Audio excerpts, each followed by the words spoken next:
అత్తయ్య, అది ఓపెన్ చేస్తున్నారేంటి? లోపలేముందో చూడదా? అది శృతికి వచ్చిన పార్సల్ కదా, మీరెలా చూస్తారు? నాకు చెప్తున్నావేంటే? ఏం చేయాలో నాకు తెలీదా?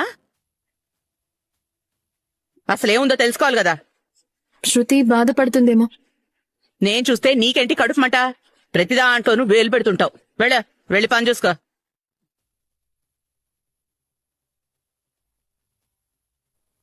ఏంటిది? దాంట్లో పాటలు వింటారులే. మాకు తెలీదులే మరి. ఏంటి పాటలు రావడం లేదు? ఊరికే పెట్టుకుంటే రాదు, దాన్ని ఫోన్ కనెక్ట్ చేసుకోవాలి. ఏంటే నాకు చెప్తున్నావు? నువ్వేదో పెద్ద తెలివైన దానిలాగా. నాకు తెలీదా? ఊరికే చెక్ చేస్తున్నాను అంతే. నా తలకిలా పెట్టుకుంటే ఎంత బాగుందో. పాటలు కూడా వస్తే ఇంకెంత బాగుండేదో. పాత సినిమాల యుగళ గీతాలు వినేదాన్ని. ఆంటీ, మీరు ఈ హెడ్సెట్ ఎప్పుడు కొన్నారు? ఇది నాది కాదు, నీదే. నాదా? ఇప్పుడే పార్సల్ వచ్చింది, ఇదిగో. అదేంటి, అతను దీన్ని ప్యాక్ చేసి ఇవ్వలేదా? ఇచ్చాడుగా, ఇదిగో ఈ డబ్బాలోనే ఇచ్చాడు. నాకొచ్చిన పార్సల్ మీరెలా చూస్తారు? మన ఇంటికొచ్చిందే కదమ్మా, అందుకే తీశాను. అయితే మాత్రం నా పర్మిషన్ లేకుండా అలా ఎలా ఓపెన్ చేస్తారు? శృతి, అమ్మేదో క్యూరియాసిటీతో ఓపెన్ చేసింది. అయితే మాత్రం అన్నీ చూసేస్తారా? అందులో తప్పే ఉందమ్మా. నువ్వు నా కోడలివే కదా, మన ఇంటికొచ్చిన పార్సల్ని చూడకూడదా? నా పర్సనల్ వస్తువులు ఎవరు తీసినా నాకు నచ్చదు. అది మా అమ్మ అయినా ఎవరైనా.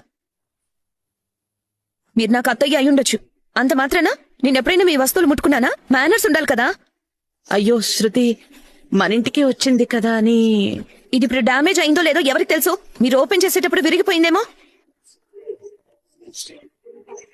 శృతి, అమ్మ కామన్ గా చూసింది, నువ్వు దానికి హడావిడి చేయకు.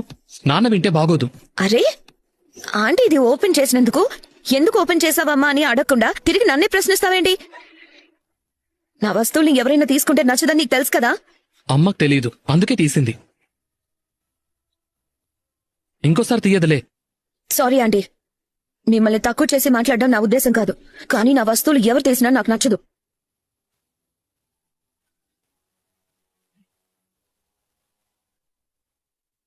ఇప్పుడు నీకు సంతోషంగా ఉందా? ఇదే కదా నువ్వు కావాలనుకుంది? ఇలాంటిదేదో అవుతుందని నేను ముందే చెప్పాను. తమరి నోర లాంటిది. మరి పని చూసుకో. రవి, రారా, నీతో మాట్లాడాలి. అమ్మా, రా.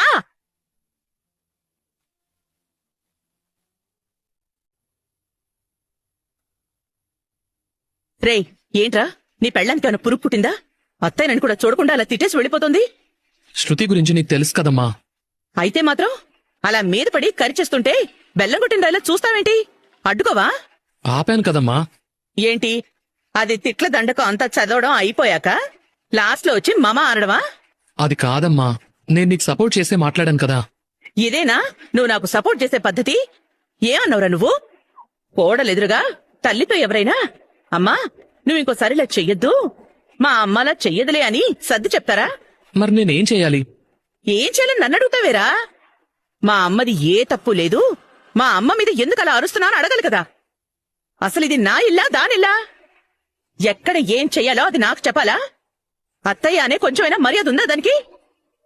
చూడు, నువ్వు దాన్ని చాలా గారాబం చేస్తున్నావు.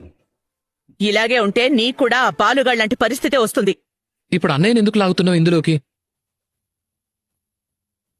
నేనున్న విషయమే చెప్తున్నాన్రా.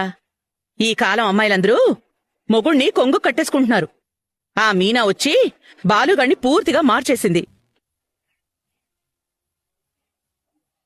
దాని చుట్టూ వాడు తోక ఊపుకుంటూ తిరుగుతున్నాడు. నిన్ను చూస్తుంటే నాకు అదే అనిపిస్తోంది. దాన్ని ఎలా వంచాలి, పెళ్ళాన్ని ఎక్కడ ఉంచాలి అనేది తెలుసుకో, లేకపోతే నీ సంగతి అంతే మరి. అమ్మా, సారీ వదినా, అమ్మ నా మాటలు పట్టించుకోకు. నాకు ప్రత్యేకంగా చెప్తావేంటి రవి? నాకివేం కొత్త కాదు కదా.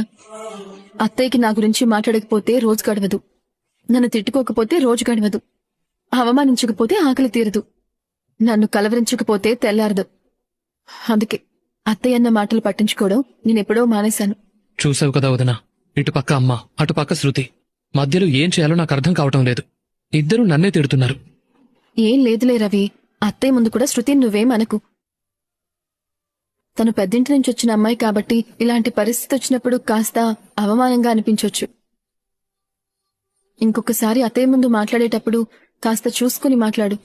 మరిప్పుడు నేను లోపలికెళ్తే తను నన్ను తిడుతుందేమో కదా. రవి, కాని శృతి గురించి నీకు తెలీదా? తను చాలా మంచి అమ్మాయి, వెన్నెలా కరిగిపోతుంది. అత్తయ్య తన వస్తువు అలా తీసి చూసిందన్న కోపంతో అలా మాట్లాడి ఉంటుంది, కానీ మనసులో వేరే ఏ ఆలోచనలు ఉండవు.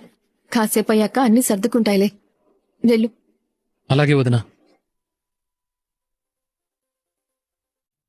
ఏమండి, నేనే మీకు కాల్ చేద్దాం అనుకున్నాను, ఇంతలో మీరే చేశారు. ఏమైంది? వాడేమైనా దొరికాడా? లేదు మీనా, తప్పించుకొని తిరుగుతున్నాడు. అవునా? మరిప్పుడు ఏం చేద్దాం? మనకిప్పుడంత టైం కూడా లేదు కదా. మీనా, నువ్వు పని చెయ్యి, నువ్వు కాలేజ్కి వచ్చాయి. అలాగేనండి, ఇప్పుడే బయలుదేరుతున్నాను. ఏం చూస్తున్నారండి? ఆ గుణగాడు మిస్ అయ్యాడు. వాడిని పట్టుకోవాలంటే కాస్త టైం పట్టేలా ఉంది. కానీ శివకి ఎల్లుండి నుంచే పరీక్షలు కదా, ఒకసారి ప్రిన్సిపల్ గారితో మాట్లాడదాం. ఏంటి ఇందాక నుంచి చూస్తున్నాను, కాలేజీ వైపు కన్ను ఆర్పకుండా చూస్తున్నారు? కాలేజీ మొహం చూసిన మొహం కాదు కదా ఇది. కొత్తగా చూస్తుంటే చూడాలనిపిస్తుంది. ఏ మాటకు ఆ మాట చెప్పుకోవాలి కానీ మీనా, డిగ్రీ పట్టుకొని గర్వంగా ఇంగ్లీష్లో మాట్లాడుతూ తిరుగుతూ ఉంటే ఆ కిక్కే వేరు. నిజమేనండి, నేను కూడా చదువుకోనుంటే అత్తయ్య గారు శృతి రోహిణిలాగా నాకు కూడా ఎంతో కొంత విలువిచ్చేవారు కదా. బాలేదానవే. మా అమ్మ ఎవ్వరికీ విలువివ్వదు, వెలకడుతుందంతే. మా అమ్మకి కావాల్సింది చదువు కాదు, నీ వెనకున్న డబ్బు. నాకు చదువు లేకపోవడం వల్ల చాలా చోట్ల నేను అవమానపడ్డాను. ఆ తలుచుకుంటే బాధిస్తూ ఉంటుంది. నేను కూడా చదువుకునుంటే పెద్ద కార్ ఇంజనీర్ అయ్యేవాడేమో కదా. అప్పుడు కూడా మీరు కారుని వదలరా? అది నా తలరాతలోనే రాసుంది. అవును మీనా, నువ్వు కూడా చదువుకునుంటే ఏసీ రూమ్ లో కూర్చొని ఎంచక్కా విదేశాలకి పూలు పంపించేదానివి కదా. నా తలరాతల్లో కూడా పూలే ఉన్నాయంటారా? బాలు పూలు లేకుండా ఎలా మరి? ఏమండి, ప్రిన్సిపల్ గారి రూమ్ ఎక్కడా? అదిగో అటువైపు. అటువైపు అంట. ఎవరు మీరు? నేను బాలు, తను మీనా. నువ్వు ప్యూనా? అవును. మీకెవరు కావాలి? ప్రిన్సిపల్ గారిని కలవాలి. అపాయింట్మెంట్ ఉందా? మీ తెల్ల మొహాలు చూస్తుంటే లేదనే అర్థమవుతుంది. కానీ సార్ని కలవాలంటే అపాయింట్మెంట్ కావాలి. అదెక్కడ అమ్ముతారు? హ, ఏంటది అపాయింట్మెంట్? అపాయింట్మెంట్ అంటే అదొక రకమైన ఆయింట్మెంట్ కాదు. సార్ని కలవాలంటే ముందస్తుగా తీసుకునే అనుమతి పత్రం అది. అదేం తీసుకోలేదు, కానీ మా తమ్ముడు శివ ఇక్కడ బీకాం చదువుతున్నాడు. వాణ్ణి కాలేజ్ నుంచి పంపించేశారు. దాని గురించి ఒకసారి మాట్లాడదామని వచ్చాం. ఓ, ఆ విషయమా? అయితే శనివారం రండి, ఆ రోజు సార్ మాట్లాడతారు. ఈ రోజు ఆయన మౌనవ్రతమా? ఏమండి, అలా కా తాత, తనకి ఎల్లుండి నుంచి పరీక్షలున్నాయి కదా. ఈ రోజు మాట్లాడితేనే తను పరీక్ష రాయడానికి కుదురుతుంది. ఏదో ఒకటి చేసి సార్తో మాట్లాడించండి. మిమ్మల్ని చూస్తుంటే మంచితనానికి చొక్కా ప్యాంట్ వేసినట్టున్నారు. సరే ఉండండి, నేను వెళ్ళి సార్తో మాట్లాడొస్తాను.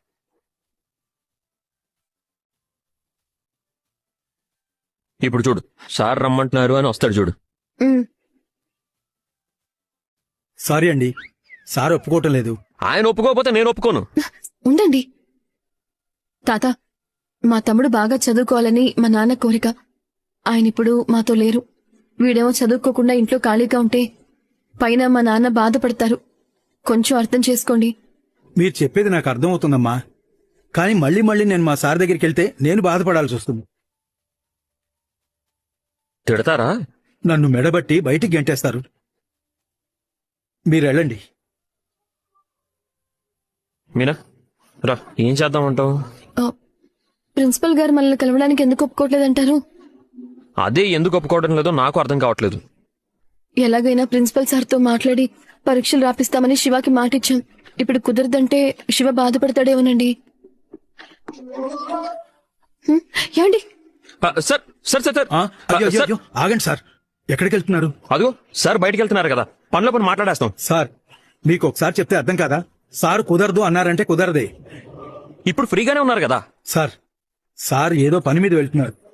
దయచేసి మీరు వెనక్కి వెళ్ళిపోండి, మీకు దండం పెడతాను. శివ భవిష్యత్తు గురించి ఆలోచిస్తేనే భయంగా ఉందండి. తాత, ఏ మాటకి ఆ మాట చెప్పుకోవాలి. మనం అందరం మధ్యతరగతి వాళ్ళం. ఆ రోజుల్లో మిమ్మల్ని మీ ఇంట్లో వాళ్ళు సరిగ్గా చదివించలేకపోయారు కాబట్టి ఇప్పుడు మీరు ఇంత పెద్ద కాలేజ్ ముందు ప్యూన్గా ఉన్నారు. అదే మీరు బాగా చదువుకొని ఉంటే ప్రిన్సిపల్ గారి లాగా లోపల ఏసీ రూమ్ లో కూర్చునేవాళ్ళు కదా. అయితే ఇప్పుడు నన్ను వెళ్ళి చదువుకొని ప్రిన్సిపాల్ అవ్వమంటారా? అవసరం లేదు. మా బామ్మర్దికి నీకొచ్చిన పరిస్థితి రాకుండా ఉండేలా చేస్తే చాలు.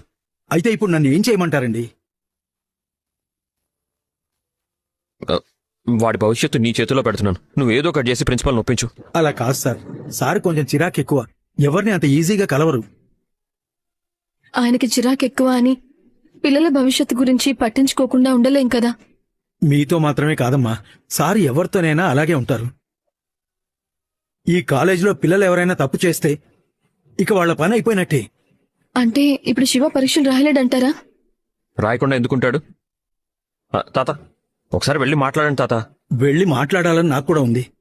కాకపోతే ఈ రోజు ఉదయం ఒక ఫైల్ ఇవ్వడానికి వెళ్ళాను. ఆ ఫైల్ మారిపోయింది. ఇక అంతే. కోపంతో విసిరి ఆ ఫైల్ మొహం మీద కొట్టారు.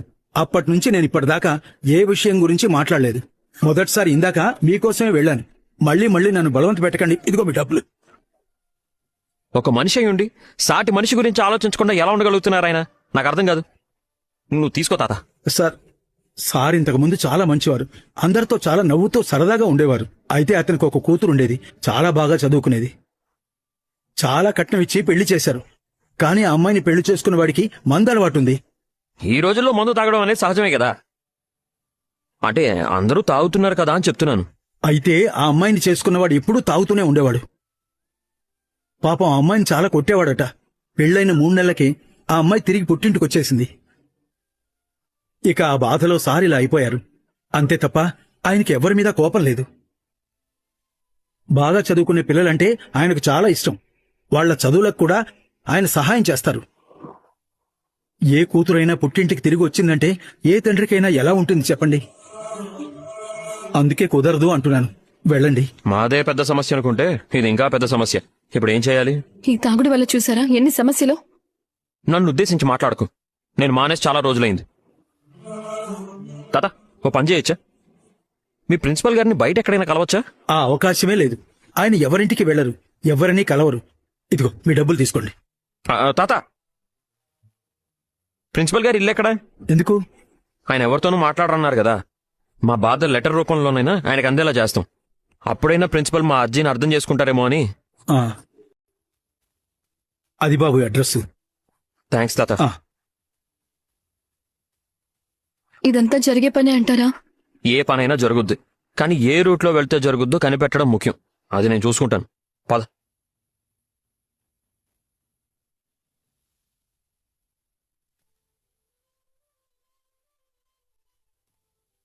కరోనా తర్వాత అందరూ ఆన్లైన్కి అలవాటు పడిపోయారు. షోరూమ్స్ దాకా వచ్చి ఎవ్వరూ ఏమీ కొనట్లేదు. ఇలాగే ఉంటే నేను ఇంకెప్పటికీ ఎదగలేను. ఏదో ఒకటి చేసి పెద్దోడినవ్వాలి. సార్, మా అత్త కూతురు పెద్ద మనిషి అయింది సార్. తను కూడా ఏదైనా బిజినెస్ చేస్తుందా? సార్, పెద్ద మనిషి అంటే మీరు అనుకున్న పెద్ద మనిషి కాదు సార్. మెచ్యూర్ అయింది సార్.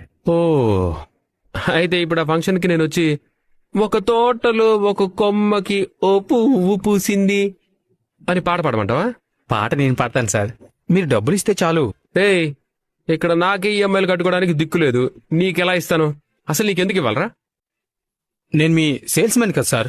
ఇంకెవరు ఇస్తారు? రేయ్, అసలు ఎప్పుడైనా ఏదైనా అమ్మావరా? అసలు అమ్మినట్టు గుర్తుందా? మీ షోరూమ్ వాస్తు మీ జాతకం అలా ఉంటే నేనేం చేస్తాను సార్. ఇప్పుడు నన్నేం చేయమంటావు? నాకు డబ్బులు ఇస్తే వచ్చేటప్పుడు మీకు రిటర్న్ గిఫ్ట్ తీసుకుని వస్తాను. నాకు రిటర్న్ గిఫ్ట్ వద్దు, నువ్వు తిరిగి రాను వద్దు. నువ్వు వెళ్ళి ఎన్నో రంగుల పువ్వు, ఎండకన్నే ఎరుగని పువ్వు, సుందరమైన పువ్వు, పలు సుగుణాలున్న పువ్వు అని పాట పాడుకోపో. ఏ గుడిలో అడుగు పెట్టునో దేవుడు చల్లగా చూడాలి, ఆ పువ్వుకు పూజలు చేయాలి. జీతాలు ఇచ్చేవాళ్ళని జీతాలు తీసుకునే వాళ్ళు ఎటకారం చేసే రోజులు వచ్చాయి. టైం రా, time. Hi bro, how are you bro? ఏంటి బ్రో, నన్ను గుర్తుపట్టలేదా? ఆ రోజు నాకు లాటరీ కలిసాక నీ దగ్గర వస్తువులు కొంటానని వచ్చానుగా. That's me bro. ఏయ్, నువ్వు ముందు బ్రో అనటం మాని. ఓకే డ్యూడ్, ఎలా ఉంది వ్యాపారం?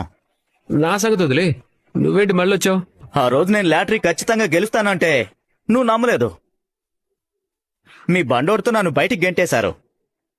అందుకని ఇప్పుడు గొడవ చేయడానికి వచ్చావా? మనం గొడవ పడాలంటే దానికి సమవుజ్జి కావాలి. బట్ నీది నా రేంజ్ కాదు. You know something? ఆ రోజు నేను నీకు చెప్పినట్టు నాకు కోట్లొచ్చాయి. లాటరీలోనా? కాదు, లూటీలో. ఇంకెక్కడి నుంచి వస్తాయి బ్రో? చెప్పేది పూర్తిగా వినండి. నాకు ట్యాక్స్లను పోను దగ్గర దగ్గర ₹1,00,00,000 మిగిలాయి. ₹1,00,00,000? ఇప్పుడు నేను కోటీశ్వరుని. ₹1,00,00,000? ఇదెలా పాసిబుల్ అయింది? నమ్మకం. నమ్మకం అనే ఇరుసు మీద జీవితం అనే చక్రం ఆధారపడి తిరుగుతుంటుంది. నేను నమ్మాను, గెలిచాను, కోటీశ్వరుని అయ్యాను. కానీ నువ్వు సేమ్ టు సేమ్, ఏమీ మారలేదు. కొన్ని జీవితాలు అంతే. ఆ రోజు నేను వేరే ధ్యాసలో ఉండి మీరు చెప్పింది పూర్తిగా వినలేకపోయాను. రండి కూర్చోండి. కొత్త స్టాక్ వచ్చింది సార్. ఇప్పుడు మీరు ఇక్కడే కొంటారా? చూపించమంటారా? బెడ్స్, సోఫాస్, కాఫీ తాగుతారా, టీ తాగుతారా, కూల్ డ్రింక్ తాగుతారా? రండి సార్, లోపలికి రండి సార్, చూపిస్తాను. Bro cool cool cool. కోట్లు సంపాదించిన తర్వాత ఇక్కడ దాకా కొనడానికి ఎవరైనా వస్తారా? ఆ రోజు నువ్వు నా మాటలు నమ్ముంటే ఈ రోజు నేను సింగిల్ పేమెంట్ లో 20 లక్షల షాపింగ్ చేసేవాని. ₹1,00,000 నీకు టిప్పుగా ఇచ్చేవాని. కానీ నేను హట్ అయ్యాను. అందుకే పక్క షాపులో కొనాలని ఫిక్స్ అయ్యాను. అక్కడ కొనాలని ఫిక్స్ అయినోడివి ఎక్కడికి ఎందుకు వచ్చావు? నీకు అడ్వైజ్ ఇవ్వడానికి వచ్చాను. జీవితం అంటే నీటిని నమ్మాలి, అడ్వాన్స్ గా థింక్ చేయాలి. ఎవరెస్ట్ శిఖరం పైన ఇదే కుర్చీ వేసుకుని కూర్చోవాలని టార్గెట్ చేసుకోవాలి. ఏది నీ ఫేస్ లెఫ్ట్ టర్నింగ్ ఇచ్చుకో. అబ్బాబాబాబా, ఈ ఫేస్ లో ఎదిగే లక్షణాలే లేవు. ఏయ్, విసిగించుకో. నేను అసలు ఫ్రస్ట్రేషన్ లో ఉన్నాను.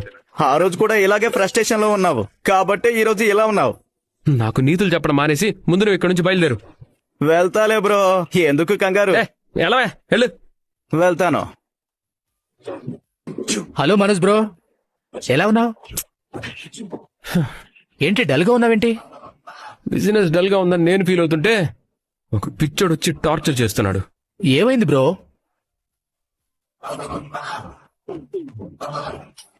అతను చెప్తుంది నిజమే కదా బ్రో. ఆ రోజు నువ్వు అతని మాట వినుంటే ఈ రోజు నువ్వు చాలా పెద్ద బిజినెస్ మ్యాగ్నెట్ అయి ఉండేవాడివి.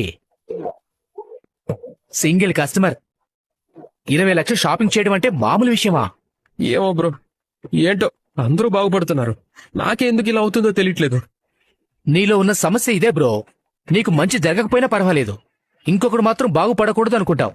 పక్కనోళ్ళ గురించి పాజిటివ్ గా ఆలోచించడం నేర్చుకో. ఇప్పుడు నాకు వేమన పద్యాలు నేర్పించడానికి వచ్చావా? నాకిప్పుడు అంత ఓపిక లేదు, నన్ను ఇరిటేట్ చేయకు. ఏమైంది బ్రో, ఎందుకు అంతలా ఆలోచిస్తున్నావు? ఏంటో బ్రో, అన్నిటికీ చాలా ఖర్చు అయిపోతుంది. ప్రతి నెల ఏదో సమస్య వచ్చి పడుతూనే ఉంది. ఈ కష్టాలు భరించడం నా వల్ల కావట్లేదు. ఇదిగో బాగా సంపాదించాలని ఈ షోరూమ్ పెడితే ₹1 మిగలట్లేదు. ఏం చేస్తే ఎదుగుతానో అర్థం కావట్లేదు. అయితే ఒక పని చెయ్యి. నీకు తెలిసిన ఇంకొక చిల్లర వ్యాపారం ఉంది కదా, మరి ఆ పని చేస్తావా? ఏంటి బ్రో నువ్వు కూడా? ఏదైనా మంచి ఐడియా ఉంటే ఇవ్వు. నేను వచ్చింది నీకు ఒక బ్యూటిఫుల్ ఐడియా ఇవ్వడానికే. అవునా? ఆ చెప్పు బ్రో, అదేంటో త్వరగా చెప్పు. బాంబేలో నా ఫ్రెండ్ ఒకడు ఒక మంచి కంపెనీలో పనిచేస్తున్నాడు. వాళ్ళ కంపెనీలో ఏదో డీలర్షిప్ కి ఆప్షన్ ఉందంట. నువ్వు ట్రై చేస్తావా ఏంటి? అంటే వాళ్ళతో కలిసి బిజినెస్ చేస్తే డబ్బులు బాగా వస్తాయంటావా? రాకెట్లా ఎక్కడికో దూసుకెళ్లిపోతావు. అవునా బ్రో? అయితే ఒకసారి వాళ్ళతో మాట్లాడు బ్రో. అలాగే, నేను ఒకసారి మాట్లాడి చూస్తాను. ముందు నువ్వు రిలాక్స్ అవ్వు. నేను ఇప్పుడు ఈ విషయం చెప్దామని నీ దగ్గరికి వచ్చా. అవునా? సరే బ్రో, మంచిది. సరే ఉంటాను, బాయ్. ఇదైనా వర్కౌట్ అయితే బాగుండు.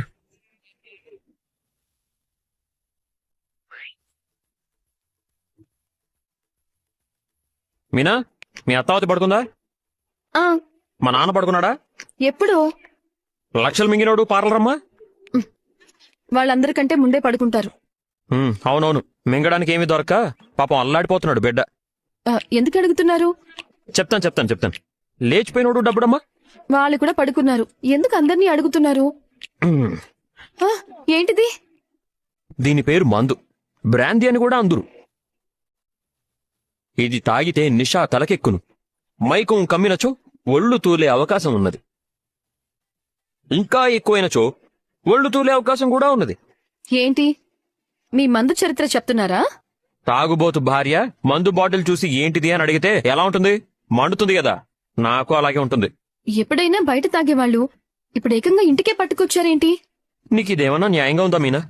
ఆఖరిసారి ఎప్పుడు తాగానో కూడా నాకు గుర్తులేదు. ఎంత కంట్రోల్లో ఉన్నానో తెలుసా? మగవాడు వాడంతట వాడు కంట్రోల్లో ఉండాలనుకుంటే తప్ప తాగడం ఆపడం. పెళ్ళాలంతా వాళ్ళ ప్రతాపం అనుకుంటారు గాని తాకేం కాదు. అయ్యో, ఇప్పుడు భార్య మీద మీరు యుద్ధం ప్రకటిస్తారా? భర్త రాత్రనక పగలనక కష్టపడి ఎప్పుడో బాటిల్ మూత తీయగానే గయ్యమంటూ పెళ్ళాలు నోరు తెరుస్తారు చూడు, అప్పుడుంటుంది మాకు బీపీ. మామూలుగా ఉండదు. మేము రాత్రనక పగలనగా కష్టపడుతున్నాము, మేం తాగుతున్నామా?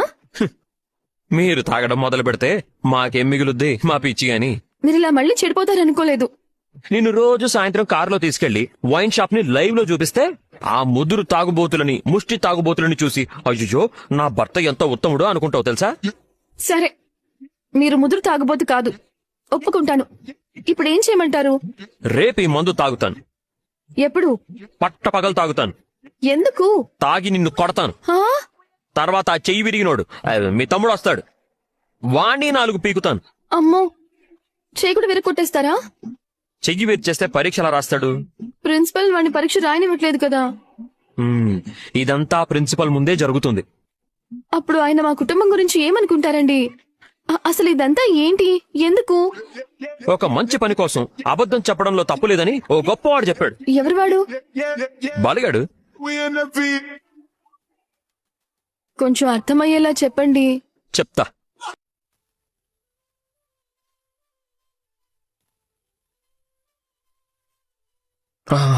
ఆ,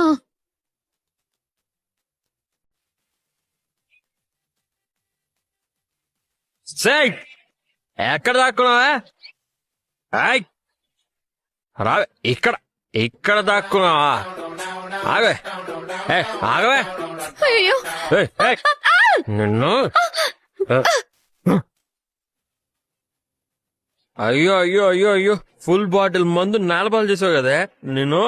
శ్రీ సచ్చినోడా, నువ్వు మంచివాడు అనుకుని మా వాళ్ళు నీకిచ్చి కట్టు పెడితే పూటకో ఫుల్ తాగి నన్ను రోజు కొట్టి చంపుతున్నావు. ఇంత దూరం పారిపోయి వచ్చినా నన్ను వెంటపడి కొడుతున్నావు. నీ చేతులు పడిపోను. అయ్యో, మళ్ళీ నా శాపాలు తగిలి నువ్వేమైపోతావునని నేనే ఏడవాలి. పాపిష్టోడా. ఇంతవరకు మా అమ్మ వద్ద నన్ను తిట్టలేదు, నువ్వు తిడదా నిన్ను? ఆగా రే సచ్చినోడా, ఆగా, ఎందుకురా నన్ను చావు కొడుతున్నావు? ఆగవే, నిన్ను వదలం.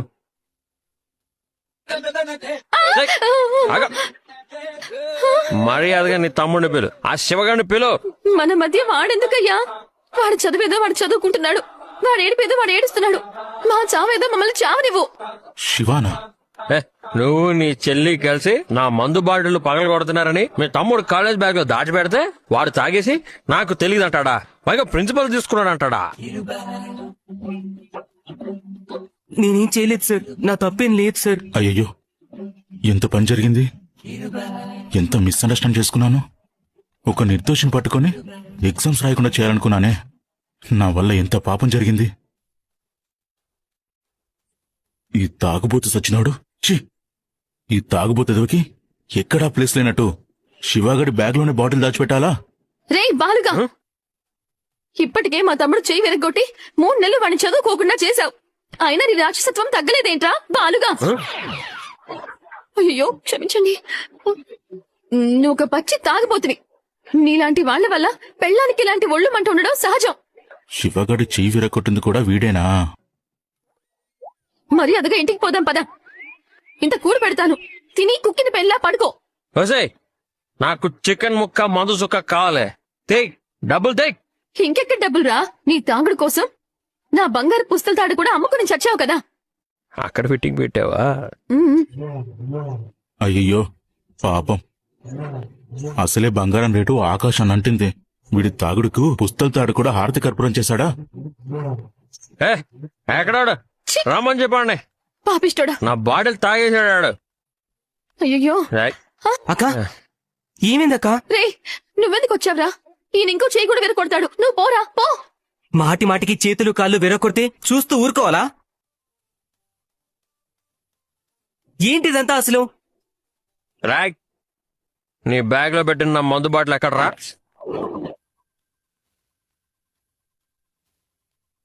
ఆ బాటిల్ నువ్వు పెట్టావా? నేను ఎగ్జామ్ రాయకుండా అయ్యింది. ఏయ్, ఏంటయ్యా ఇది? ఏమైంది నీకు? ఇంతకు ముందు ఇంట్లోనే ఏ? రే ఇంట్లోనే కొట్టేవాడిని, ఇప్పుడు బయట కూడా కొడతా. ఆటోసే నిన్ను కూడా కొడతా. ఏమండి? శివ ఇలారా. సార్. ఈయన మీ బావా? అవును సార్. సార్ నమస్కారం సార్. ఆ మందు సీసా మా ఆయనే బ్యాగ్ లో పెట్టాడని ఇప్పుడే తెలిసింది సార్. సార్ దయచేసి మా తమ్ముడిని కాలేజీలోకి తీసుకోండి సార్. పరీక్షలు రాయనివ్వండి సార్. రాయనివ్వండి సార్. అక్క,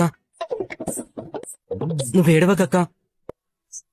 అమ్మా నువ్వేడవకమ్మా. ఏ సినిమాలోనూ ఇన్ని కష్టాలు చూడలేదు. సార్, ఆ బాటిల్ ఈయన పెట్టాడని నాకు తెలియదు సార్. నా తప్పేమీ లేదు సార్. ఒసేయ్, ఎవడికి పడితే ఆడికి నా గురించి చెప్తానంటే? ఏయ్ ఆగు. అసలు నువ్వు మనిషివేనా? నిన్ను నమ్ముకుని వచ్చిన అమ్మాయిని ఇలా రోడ్డు మీద పట్టుకుని కొడతావా? మరి ఇంట్లో కొట్టచ్చా? రావేంటికి పోదాం. చా ఆపు. ఎక్కడైనా కొట్టడం తప్పే.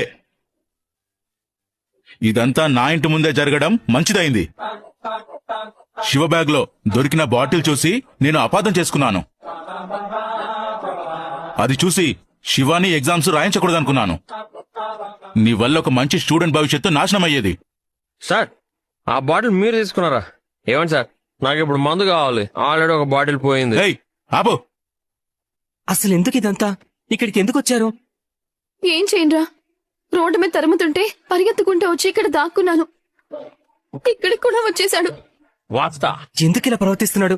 అసలు మీరేంటిలా? రే, నా తలరాతంతా మారిపోయిందిరా. మీ బావ కూడా మారిపోయాడు. నేను మీ అక్క తలరాతను మార్చలేను గాని నీ భవిష్యత్తును మాత్రం చక్కదిద్దగలను. నువ్వు రేపటి నుంచి కాలేజీకి వచ్చి ఎగ్జామ్స్ రాసి బాగా చదివి పాస్ అయ్యి ఈ దరిద్రం నుండి మీ అక్కకు విడాకులు ఇప్పించి నువ్వే పోషించు. Thanks sir. నా ఫ్యూచరే పాడైపోయిందని బాధపడ్డాను. నిజంగా మీ మేల్ని ఈ జన్మలో మర్చిపోలేను సార్.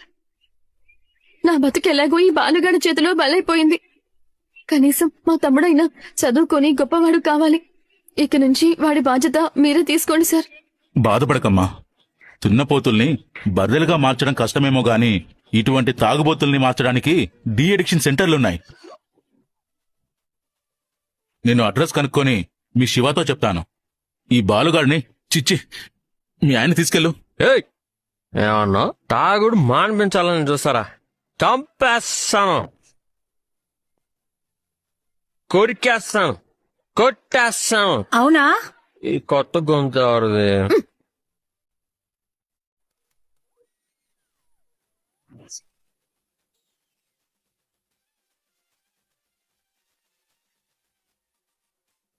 వీళ్ళని ఎవరు పిలిచారు? సిఐ గారు, ఫోన్ చేసింది నేనే.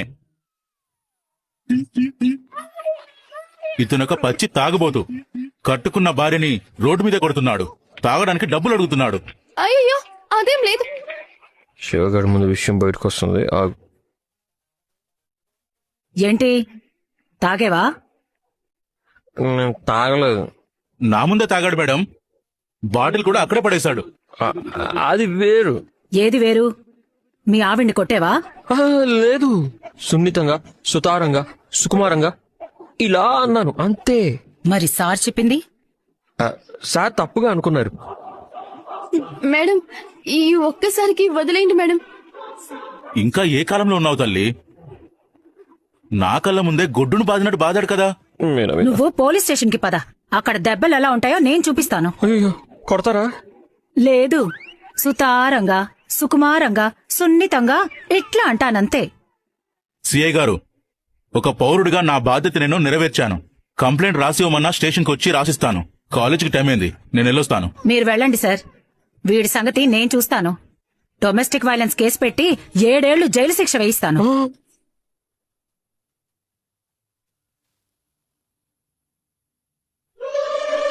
ఏం చూస్తున్నావు? పదా. అయ్యో, అమ్మో, ఏంటి అసలు ఇదంతా?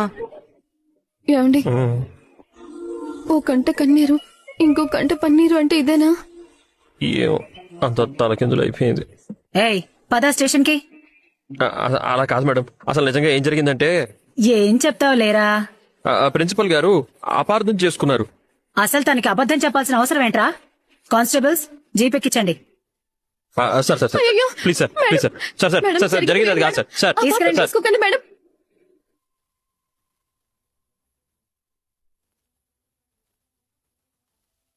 అయ్యయ్యో యాండి, అయ్యయ్యో ఆఖరి నిమిషంలో ఇలా అయిపోయిందేంటి? మంచిదైంది. ఇలా మారిపోయిన తర్వాత నువ్వేం భరిస్తావక్క?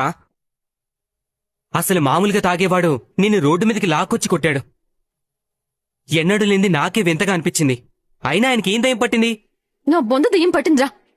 దేవుడు లాంటి మనిషి ఏనాడు నా మీద చెయ్యి ఎత్తలేదు. అంత నీ వల్లే. మధ్యలో నేనేం చేశానక్కా? ఇదంతా నాటకం రా. మీ ప్రిన్సిపల్ నీ తప్పేమీ లేదు అనుకోవాలని మీ బావిదంతా గొడవ చేశాడు. ఆ బాటిల్ నీ బ్యాగ్ లో పెట్టింది తనే అంటూ అబద్ధం చెప్పి తప్పు తన మీద వేసుకున్నాడ్రా. అవునా? బావకేం సంబంధం లేదా? లేదు, మీ ప్రిన్సిపల్ మీ చేత పరీక్ష రాయించాలని ఇద్దరం కలిసి